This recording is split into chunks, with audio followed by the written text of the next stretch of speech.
That's one small step for man, one giant leap for mankind. The British Constitution provides that taxation and representation shall go together. Therefore, women taxpayers are entitled to vote. I have a dream today. Let freedom ring, and if America is to be a great nation, this must become true.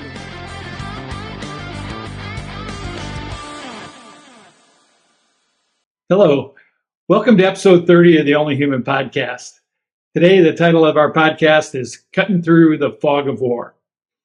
We're transitioning from our series on problem solving to a new series on leadership. And this is sort of the transitional podcast. We're going to begin with a dive into the military genius of Carl von Clausewitz. He's the originator of a concept referred to as the fog of war. Now, many of you don't know that my background includes 5 years as the director of military history at the U.S. Air Force Academy.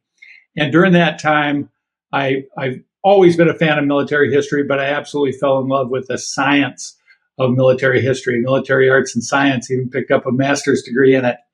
So when we talk about Carl von Clausewitz, a lot of people he's sort of like Sun Tzu in that a lot of people like to quote him, but not a lot of people have actually read him. And Carl von Clausewitz's book on war is hugely influential. We'll talk a little bit more about that in a minute. But I've read it cover to cover several times. My copies are dog-eared and highlighted, and I've given dozens of lectures on Clausewitz's interpretation of Napoleonic warfare. So here we go. The fog of war is the confusion that occurs during battle that makes it difficult for commanders and leaders to make good assessments and decisions. New and unforeseen variables pop up. Deception occurs, intentional deception by the enemy. And things that you rely on for your own battle strength begin to break down.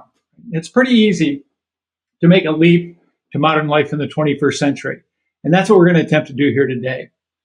But before we do, I want to remind everybody that we have a new link that will come up here in the podcast with a tiny URL, so you don't have to remember all the letters, to begin to purchase some Only Human merchandise. And right now we've got up our really nice, high-quality coffee mug with the Only Human logo. So please get yours today.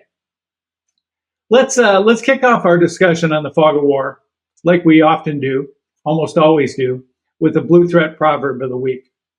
This week, it's Blue Threat Proverb number 13. You're only as committed as you are convinced. You're only as committed as you are convinced. It's important as we listen to these podcasts and begin to attempt things in our own lives to discover things that work for us, right? There's no truth like a self-discovered truth. And I may tell you later on here, we're going to go through a lot of different things. Try these 4 strategies, right? Like we always do. But until you try them and prove them to yourself, they're really not very powerful, right? So that's where our Blue Threat Proverb of the week comes in. You're only as committed as you are convinced. You need to convince yourself that these things will work for you where you are. All right, so Carl von Clausewitz was a Prussian general. Prussia, part of modern day Germany, right? And he was a great military thinker. And as I mentioned, his work on war has become one of the most respected classics in military strategy. It's required reading in just about every war college on earth, right? Clausewitz was born in June of 1780 in Prussia, and he died in 1831 in Poland. So he lived his whole life in Europe, and he was a student of Napoleonic warfare. And for those of you that don't know, Napoleon changed the way wars were fought, from small pitched battles to huge armies and new tactics and strategy. So it's important to understand this was the era of another military genius, Napoleon Bonaparte, and that he had changed the way wars were fought forever. And somebody had to help figure out what to do about that, right? And Clausewitz sought to understand what was behind Napoleon's success, both as a military leader and as a politician who mobilized his entire country behind his war efforts. And in so doing, he gives us a really good starting point for dealing with the modern battles of the 21st century that we all face. So contrary to popular opinion, you can tell that I believe military genius is not an oxymoron, just like only human is an oxymoron. Military science deals with both the problem solving and the leadership inside the crucible of battle. Right? And there are endless reviews, right? We're still reviewing battles that Alexander fought, right? We're still reviewing things that we learned from the Peloponnesian Wars, right? Hannibal, Barca, all of these great leaders of the past.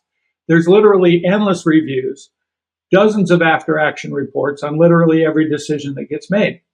So as such, it serves as a great vehicle for us to understand problem-solving leadership in our own lives, in which we're all fighting personal and organizational battles of various types. So today we're going to look at this transition between solving problems and then leadership in big battles through the lens of one of history's greatest military minds. So Clausewitz introduces this concept of the fog of war with what he calls the remarkable trinity of battle. The remarkable trinity of battle. He famously likens war to a chameleon, always changing colors. But he said that these colors all revolve around three things: emotion, reason, and chance, what he refers to as the trinity of war. And I believe that that same trinity plays out in just about every decision and leadership opportunity that we see today. When Clausewitz talks about emotion, and we've talked a lot about it over the past, he saw it as a positive force driving the will to fight. Right? A positive force driving the will to fight. I think it was, I'll get this wrong, but Napoleon who first said, the moral is to the physical as 3 is to 1. The moral being the emotion. Patton upped the ante a little bit and said, the will of the soldier is to the physical capability of the soldier as 5 is to 1. Right? So the emotions of his people and his soldiers, talking about Napoleon here, was the cause célèbre that the leader and the soldiers were fighting for. It's the reason that troops endured hardships to win. And that's important for us to understand because we all have to endure hardships in our own lives in order to persevere. And we've talked about resolve, right?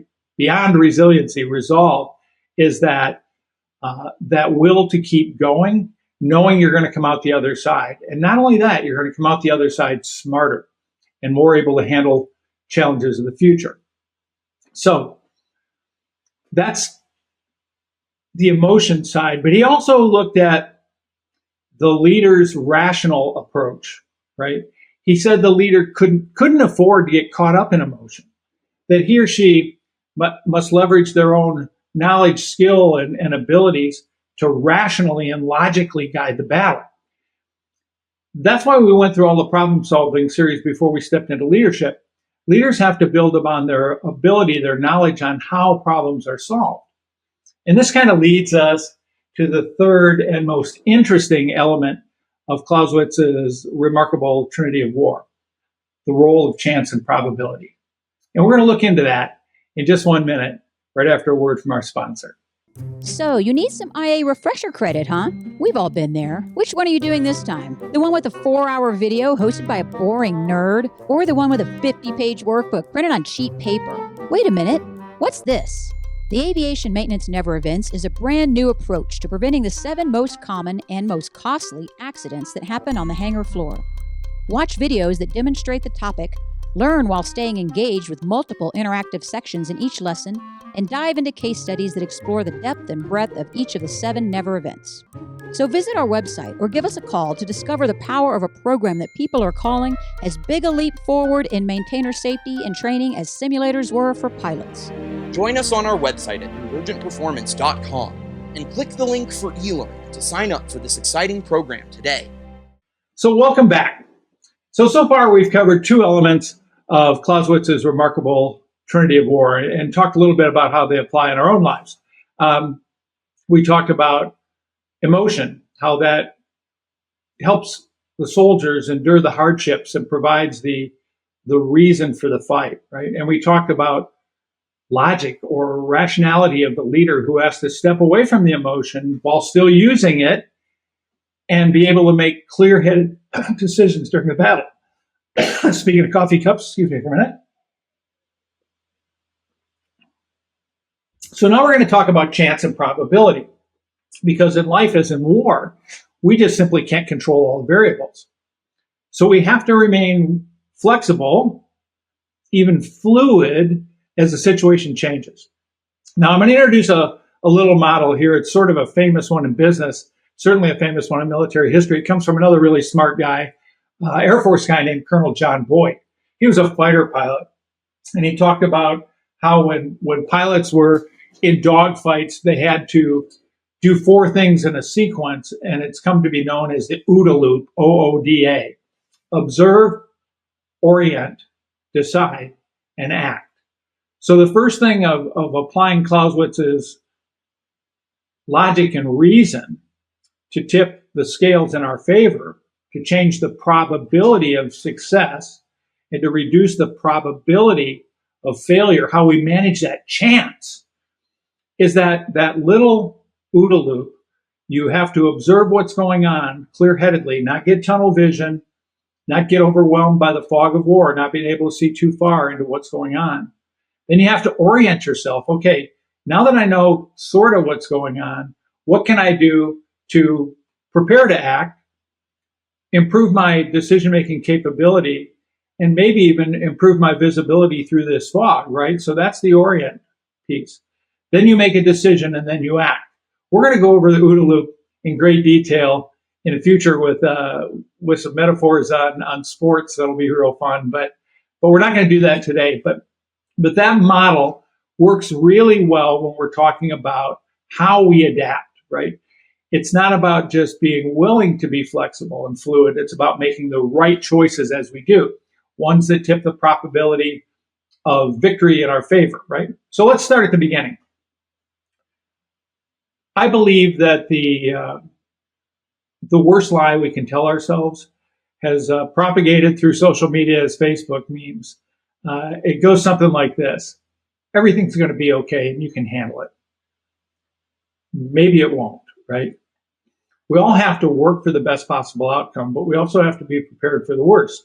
So how do we do that? First thing we need to do is we need to ask ourselves, if this has the worst possible outcome, what would I do to deal with it? Think that through one time and then forget about it, right?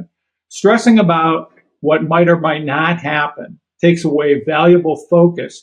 You need to manage the present. You can't observe rationally. You can't orient rationally, decide rationally, or act rationally if you're caught up worrying about the worst possible thing. Now, I don't want to destroy anybody's self-confidence here, but when you tell yourself you can handle whatever is coming, that everything will be okay, the reality is maybe you can't and maybe it won't. Which brings us to the role of you and I as decision makers when chance is involved. You know, chance is an interesting word, right? I'm a word guy, and you know, we all kind of understand what we think chance means. Chance is the possibility or probability of something happening, right? And that's a bit of a fence straddle to me. Possible means it could happen. I mean, just about anything's possible. Probability is the likelihood that it will. Probability is where good decision makers make their money. So how can we enhance the probability of a good outcome, reduce the probability of a bad outcome? I think we can do so by asking 3 simple questions. If I do nothing, what's the probability this thing will happen? Question number 1. If I don't do anything, if I don't make any decisions, I don't take any actions, how will this likely play out? Question 2. What can I do to increase or decrease the probability of this happening, either victory or defeat? And then question 3 gets into this whole idea of contingency planning. What will I do if it happens? What will I do if it doesn't happen? And by thinking through these three questions, we are extending our situational awareness out in front of ourselves, right?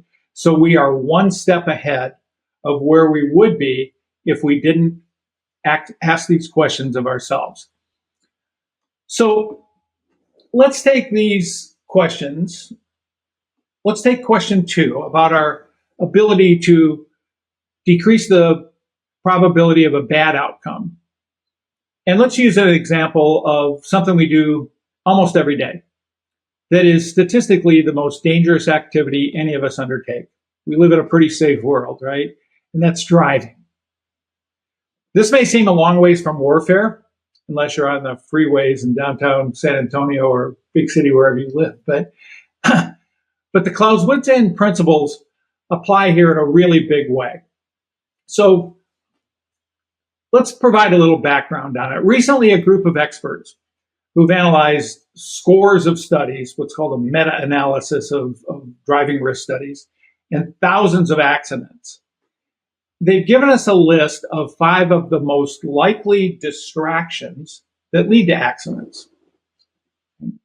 Driving distractions, life distractions, but tend to fall into 3 main categories: visual distractions, physical distractions, or mental distractions. And as we go through this list, we're adding more capabilities for you and I, the leader, to apply reason, understand the role of emotion, and manage the chance aspect to tip the scales toward success. This is Clausewitz from start to finish, right? So as we do this, and we're going to come back in just a minute and explain why we are going through this exercise, I want you to place yourself in your vehicle and think about how you drive and what you do, and see if any of these things play for you. The number one cause of distraction in driving is not what you think it is. That one is number 2. It's daydreaming. Daydreaming is the most frequent and scariest distraction there is. How often have we arrived at our destination and can't remember anything about how we got there? Right? So on my drive back down my county road here to my ranch, there's 2 big low water crossing dips that you have to go through. And multiple times I can arrive at my gate and push the little opener button and not remember going through either one of them. Or more frequently, I'm going through one and I say, is this the first one or the second one? And I should know that, right? I drive this a couple times a day, every day.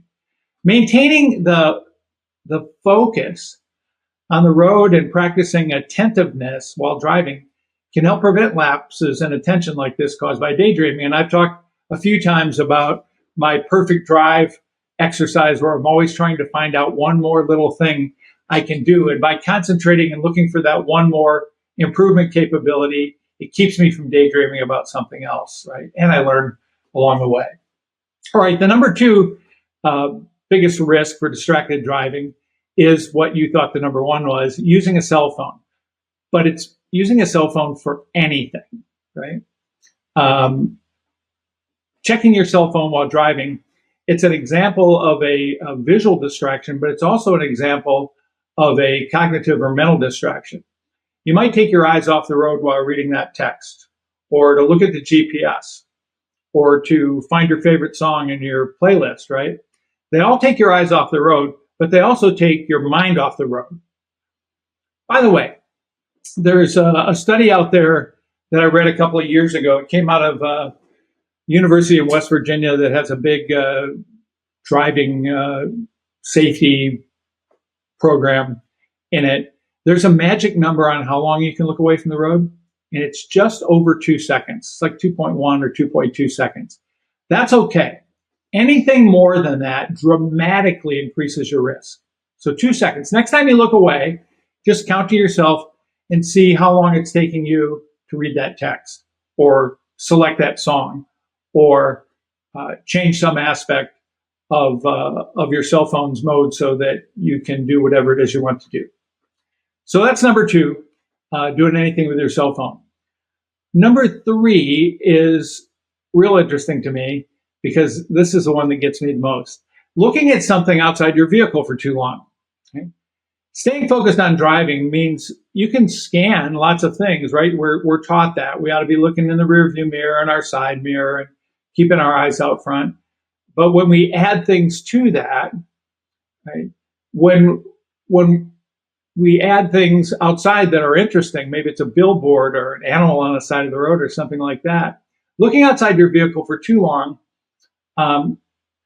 can really lead you to taking your eye off of what's right in front of you, right? And that can be very dangerous. It's interesting in aviation, especially up in Alaska and Canada, there's a phrase they use to describe a specific type of accident, and they call it a moose stall. Moose stall. And what that is one of these little airplanes will be flying along and they'll see a moose, or maybe it's a grizzly bear or something like that underneath them, and they want to see it. So they look at it and they pull the aircraft around to look at it, and they're trying to get just the right vantage point, and they let the airspeed decay and they stall. And it happens way more often than you would think. For me, my version of a driving moose stall is I'll see a big buck on the side of the road, and wow, big buck. But being a hunter, I want to know, is that a 10-point or a 12-point? It's like I start to count the antlers. You count on one side, you multiply by 2. That's my shortcut. But even then, you're going to keep your eye off the road for way longer than 2 seconds. So it can be anything. And there's a lot of these billboards that are designed to attract our attention, right? It can be somebody driving a really cool car, a really ugly car, or somebody in the car that we're looking at. So that's number 3, looking at something outside your vehicle for too long. Number 4, when I say this, you're going to take it wrong, so I'm going to just break it down pretty quickly. Abusing substances or lacking sleep. So substance abuse can come in a lot of forms.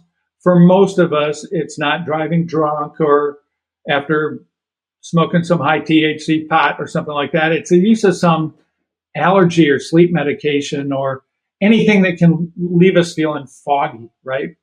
And those are powerful drugs, even if they're over-the-counter drugs, and we need to remind ourselves of that before we ingest them and drive, because we can miss some very important things, right? Like stop sign, a light, traffic. Sleep deprivation works kind of the same way. It causes a fogginess and it takes your attention away from the road. So a couple of things. If I know I'm driving in the morning, first of all, I'm not real big on taking much of anything. I don't even like taking an aspirin. But down here in Texas, when the cedar pollen is out, man, it kills me. And I will on occasion take some sort of antihistamine or allergy type of medication. And man, I can feel it, right? So if you know you're driving in the morning, maybe make sure you're limiting any medication you take too late at night that'll affect your driving. These things stay in your system for a long time. Or if you're suffering from sleep deprivation, you have no choice. You may want to leave the house with a cup of coffee, or I hate these things, those energy drinks that have a lot of caffeine in them. And if you find yourself in one of those foggy states, don't keep your car all heated up and cozy, right? Open the window, turn on the AC, blow some air in your face to keep your self alert and responsive. All right, number 5 is also a big one, and it's reaching for objects. Tasks like reaching for a fallen cell phone, right, is a natural impulse, especially if it falls down by your feet. But those seconds where you have to actually move, and you may be moving the steering wheel a little bit, and then you're looking and you're feeling around, they can be deadly.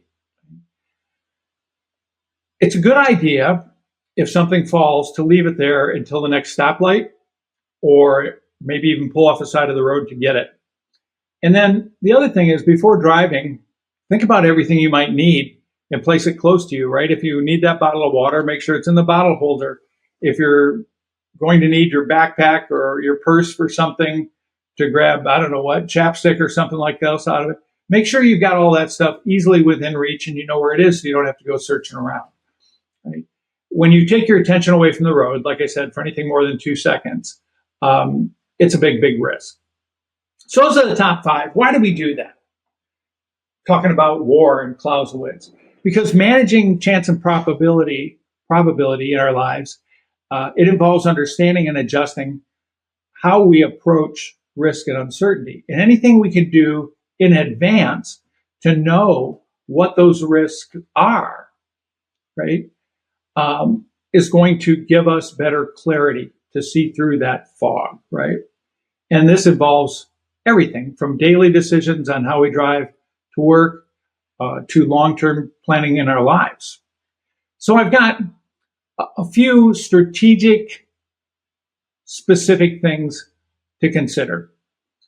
Number 1, educate yourself on basic probability and risky elements in your life, right? We just did that. I gave you the top 5 things that scientists have used data to discover, right? All those things: cell phone, reaching for objects, over-the-counter meds, looking outside the vehicle. All those things, we now know a little bit more about their risk. So this knowledge helps us interpret the data in our own lives, right? And understand the risk on that drive. And we can apply that to anything, right? You're only as committed as you are convinced, back to the Blue Threat proverb.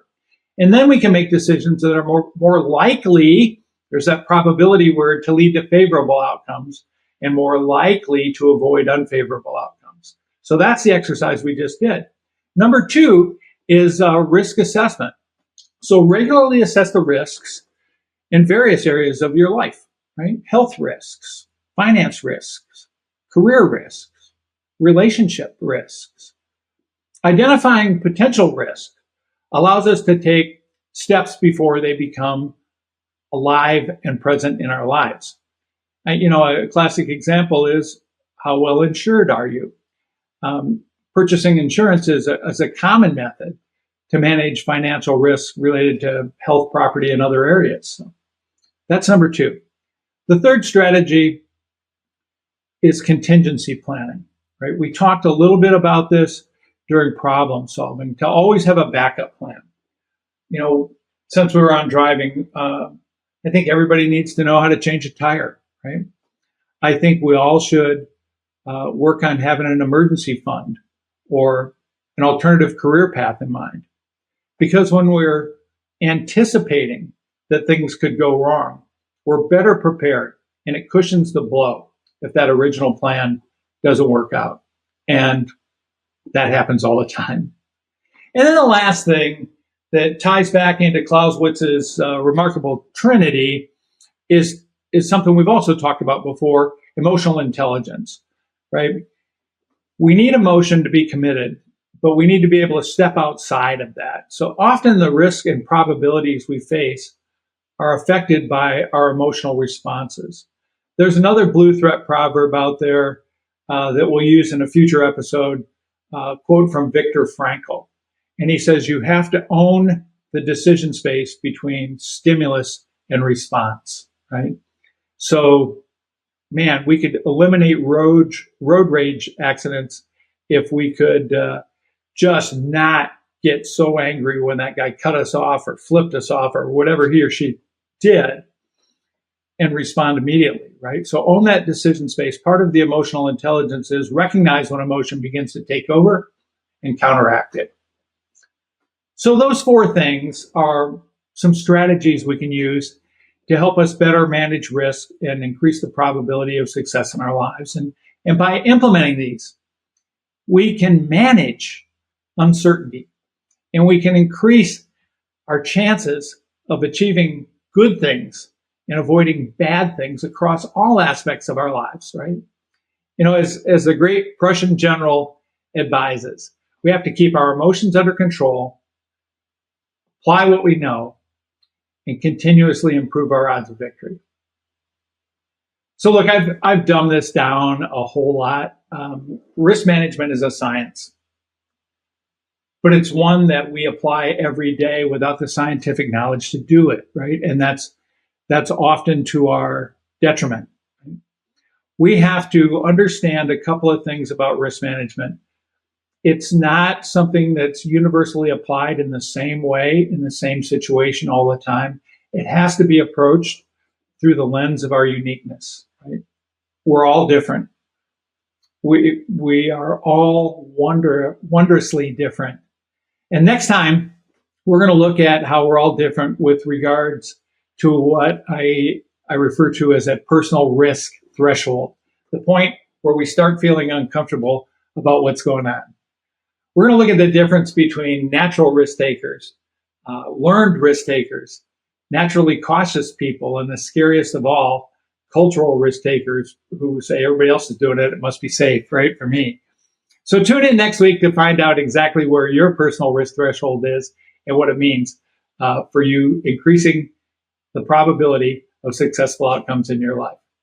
Well, that's a wrap on episode 30. So as always, keep your head on a swivel and always looking for ways to get better. Like, share, subscribe, and get that coffee mug. I'll see you soon.